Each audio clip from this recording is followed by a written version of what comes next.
Bismillahirrahmanirrahim. Assalamu alaikum warahmatullahi wabarakatuh. Dear students, welcome to Study Time for All. New Oxford social studies for Pakistan Eden garden school की जो different branches है वहाँ पे पढ़ाया जाने वाला सिलेबस ऑक्सफोर्ड 4 चैप्टर नंबर 6 की वीडियो नंबर 3 की तरफ आगे बढ़ते हैं। आपसे गुजारिश है कि study time for all channel को सब्सक्राइब करें और साथ बेल आइकन के बटन को दबा दें ताकि नई आने वाली वीडियोज़ के नोटिफिकेशन आपको बर वक्त मिल सकें। और आगे बढ़ते हैं अपनी नेक्स्ट वीडियो की जानब। हमने रिसोर्सेज ऑफ वाटर, ये वाटर और पार का चैप्टर है, तो पहले हमने वाटर की इंट्रोडक्शन देखा, उसके बाद रिसोर्सेज ऑफ वाटर, और अब हम पार और इसके रिसोर्सेज की तरफ आगे बढ़ते हैं। पार, जिसको पावर भी कहते हैं, पार यानी तवानाई। Pakistan is an agricultural country, Pakistan एक ज़रई मुल्क है। However, in recent years, ताहम हाल ही के सालों में it has become more industrialised, ये ज़्यादा सनती हो गया है। खेती बाड़ी वाले मुल्क को एग्रीकल्चरल कंट्री कहते हैं, और जहाँ पे सनतें, इंडस्ट्रीज़ होती हैं, फैक्ट्रियाँ होती हैं, उसको इंडस्ट्रियल कंट्री कहते हैं। तो पाकिस्तान बुनियादी तौर पे एग्रीकल्चरल कंट्री है, लेकिन पिछले सालों में जो पाकिस्तान के अंदर तरक्की हुई है तो पाकिस्तान अब सनती मुल्क भी बनता जा रहा है। An industrial country produces goods using its own power and nature resources. एक जो सनती मुल्क होता है वो अपनी चीज़ें तैयार करता है अपनी तवानाई से और अपने कुदरती ज़राए से। अपने कुदरती ज़राए से जो तवानाई वो हासिल करता है वो मुल्क, उसके ज़रिए अपनी इंडस्ट्री को चलाता है। There are some essential requirements for any country that wants to develop new industries. जो मुल्क, कोई भी मुल्क जो अपनी सनतों को फ़रोग़ देना चाहता है, अपनी जो इंडस्ट्रीज़ हैं उनको डेवलप करना चाहता है, उसको कुछ अहम ज़रूरियात दरकार होती हैं। It must have power, water and raw materials. इसके पास तवानाई होनी चाहिए, पानी होना चाहिए और खाम माल होना चाहिए, रॉ मटेरियल जिसके ज़रिए से प्रोडक्ट्स बनती हैं। It also needs machines and workers which you will learn about later. इसको मशीनों और मज़दूरों की भी ज़रूरत होती है और इसके बारे में हम बाद में पढ़ेंगे। तो सबसे पहले हाइड्रो इलेक्ट्रिसिटी, पानी से बनने वाली बिजली, जिसको पन बिजली भी कहते हैं। तो चूँकि पार का चैप्टर है, ये तवानाई का चैप्टर है, तो तवानाई का ये टॉपिक है। तो हाइड्रो इलेक्ट्रिसिटी पहले नंबर पे पाकिस्तान के अंदर पानी के ज़रिए जो बिजली बनती है उसको हम पढ़ेंगे कि ये क्या चीज़ है। हाइड्रो मीन्स वाटर, हाइड्रो का मतलब है पानी। Hydro electricity is an important source of power. पन बिजली या पानी से बनने वाली बिजली तवानाई का एक अहम ज़रिया है। Generated by the water stored in dams, dams के अंदर जो पानी स्टोर किया जाता है वहाँ से ये बिजली पैदा की जाती है। The dams have special gates, dams के ख़ास दरवाजे होते हैं, which can be opened and closed, जिनको खोला और बंद किया जा सकता है। There are turbines wheel like machines, इनके आगे टर्बाइनें लगी होती हैं जो कि व्हील की तरह की मशीनें होती हैं। नियर दीज गेट्स, इन गेट्स के बिल्कुल पास।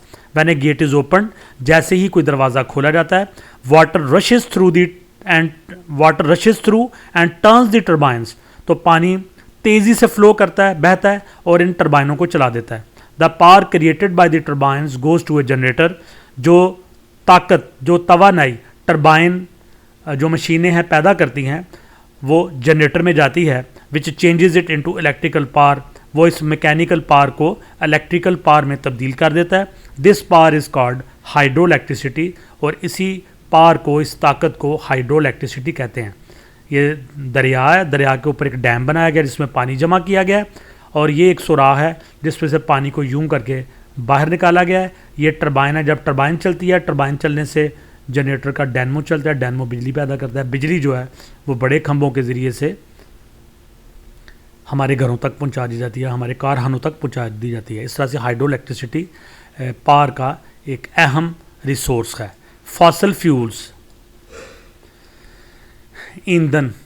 Fossil fuels are found underground. Fossil fuels जो ईंधन होता है, इसमें कोयला आता है, उसके बाद पेट्रोल आता है, और मादनी जो तेल होता है उसको हम फॉसल फ्यूल्स में लेते हैं। इसमें मेन जो है ना वो मिट्टी का तेल, पेट्रोल और जो कोयला है जिसको हम घरों में और फैक्ट्रियों में जलाने के लिए इस्तेमाल करते हैं। तो ये दरख्तों और जानवरों की हज़ारों सालों में ज़ेर ज़मीन दब जाने से जो ये बना और दरख्तों के ज़ेर ज़मीन दब जाने से कोयला बन गया। तो क्योंकि ज़मीन के अंदर हरारत है, गर्मी है, तो इनको हम फॉसल फ्यूल्स कहते हैं। Fossil fuels are found underground. Fossil fuels ज़ेर ज़मीन पाए जाते हैं। अब fossil is the remains of an animal और प्लांट। फॉसल्स क्या होते हैं? ये बच जाने वाली चीज़ें होती हैं किसी जानवर की या पौधे की, that has been pressed between the rocks of for many thousands of years, जो हज़ारों सालों तक ज़मीन की चट्टानों के अंदर दब गई। तो दब जाने से जो दरख्त थे वो कोयला बन गए, जो जानवर थे, इंसान थे, वो ज़ेर ज़मीन दब के पेट्रोलियम की शक्ल इख्तियार कर गए। For example oil is formed from animal and plant remains. मिसाल के तौर पे ऑयल या पेट्रोलियम जो है ये जानवरों और पौधों की बच जाने वाले मटेरियल से बना है। Coal is formed from trees and forest. कोयला जो है ये दरख्तों और जंगलात के ज़ेर ज़मीन दब जाने के बाद हज़ारों साल पत्थरों के अंदर प्रेस होने की वजह से, दबाव की वजह से ये कोयला बन गया। Natural gas is also formed in a similar way. इसी तरह से कुदरती गैस भी बनती है टू ऑयल एंड कोल, जैसे ऑयल और कोयला बनता है। It is found in the form of tiny bubbles without any smell. ये छोटे छोटे बुलबुलों की शक्ल में मिलती है और इसकी कोई बू या स्मेल नहीं होती। And it is mostly methane gas, और ज़्यादातर ये मीथेन गैस की शक्ल में होती है। Oil and gas are obtained by drilling and coal is mined। Oil और गैस जो है, जो मादनी तेल और गैस है, ये ड्रिलिंग करके ज़मीन के अंदर और समंदरों के अंदर सुराख करके, पहाड़ों की चट्टानों में सुराख करके ये निकाले जाते हैं। कोल इज़ माइंड, जबकि जो कोयला है ये पहाड़ों और ज़मीन को खोद कर निकाला जाता है, इसकी माइनिंग की जाती है, कानकुनी की जाती है। The fossil fuels found in Pakistan are mainly gas and coal. Pakistan में पाए जाने वाले ज़्यादातर जो फॉसल फ्यूल्स हैं वो गैस और कोयला हैं। There is very little oil, जो ज़ेर ज़मीन तेल है उसकी मिकदार काफ़ी कम है।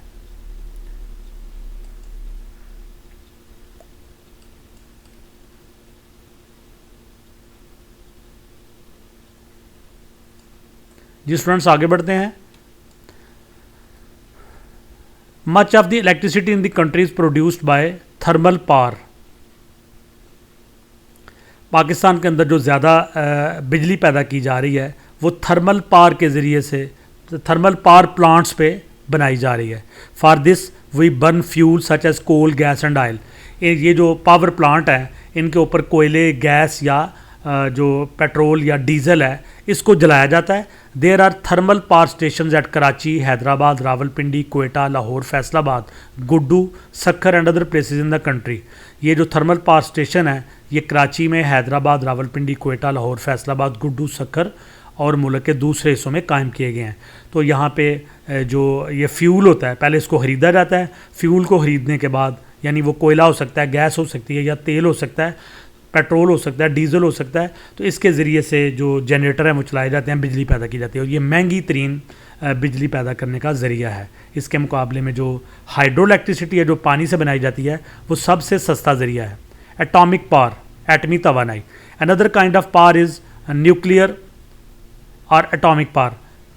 पावर की या तवानाई की एक और किस्म न्यूक्लियर या फिर एटॉमिक पावर या एटमी पावर है। Nuclear power station are expensive to build. Nuclear power station को बनाना बहुत महंगा है। And only a few countries in the world have developed this power. और बहुत चंद एक मुल्क ऐसे हैं जिन्होंने ये तवानाई का ज़रिया बना रखा है। There are 2 nuclear power station in Pakistan. Pakistan में 2 एटमी पावर स्टेशन है, इन कराची में, एंड इन चश्मा इन द नॉर्थ, और शुमाल की तरफ चश्मा के मुकाम पर। अदर फॉर्म्स ऑफ पावर, तवानाई की दूसरी शक्लें। पावर कैन आल्सो भी generated using energy from the sun. तवानाई हासिल की जा सकती है सूरज की तवानाई को इस्तेमाल करके, जिसको हम सोलर पावर कहते हैं, शमसी तवानाई। एंड फ्राम द विंड, और हवा से भी, थ्रू विंड मिल्स, हवाई चक्कियों के ज़रिए से। तो बायोगैस फ्राम काउ डंग, गाय के गोबर से बायोगैस हासिल की जाती है। And ethanol from sugar cane and maize, मकई से और गन्ने से इथानॉल हासिल किया जाता है। Can also be use to produce power, और ये सब भी तवानाई हासिल करने का ज़रिया है। Energy from the sun is stored in solar panels placed on roof tops are in special locations and it is use to generate electricity. सूरज की रोशनी को सोलर पैनल्स होते हैं, ये लगे हुए हैं, ये सोलर पैनल हैं सारे के सारे। सोलर पैनल के अंदर स्टोर किया जाता है सूरज की एनर्जी को, प्लेस्ड ऑन रूफ टॉप्स, इनको छतों के ऊपर रखा जाता है। और इन स्पेशल लोकेशंस, या फिर ऐसी जगह पे, ख़ास जगहों पे जहाँ पे सूरज की रोशनी ज़्यादातर सारा दिन पड़ती रहे, and is use to generate electricity, और ये बिजली पैदा करने के लिए इस्तेमाल होते हैं। However this is a very expensive method of producing power, लेकिन अभी तक ये बिजली पैदा करने का महंगा तरीका तस्वर होता है। The power of the wind is use through wind mills, हवाई चक्कियों में के ज़रिए से हवा को इस्तेमाल किया जाता है तवानाई पैदा करने के लिए। The blades turning in the wind work the turbines, तो ये हवाई चक्की है, ये ब्लेड है पंखे की तरह के, जब हवा इधर से चलती है तो ये इधर को चलना शुरू कर देते हैं, और हवा इधर से इधर चलती है तो ये इस शक्ल में चलना शुरू कर देते हैं। तो जब ये ब्लेड चलते हैं तो इनके ज़रिए से जनरेटर चलता है, जनरेटर के ज़रिए से बिजली पैदा की जाती है। The blades turning in the wind work the turbines, तो जो ब्लेड्स हैं ये टर्बाइन का काम करते हैं, विच जनरेट पावर, जो पावर जनरेट करते हैं। जी स्टूडेंट्स, यहीं पे पावर के जो रिसोर्सेज थे वो यहाँ पे ख़त्म होते हैं, ये टॉपिक हमारा क्लोज होता है। आपसे गुजारिश है कि वीडियो को लाइक करें, कमेंट से दोस्तों के साथ शेयर करें, और study time for all channel को सब्सक्राइब करने के साथ साथ बेल आइकन का बटन दबाएं ताकि नई आने वाली वीडियो की नोटिफिकेशन आपको बर वक्त मिल सके। इंशाल्लाह नेक्स्ट टॉपिक के साथ आपसे दोबारा मुलाकात होगी, तब तक के लिए अल्लाह हाफिज़।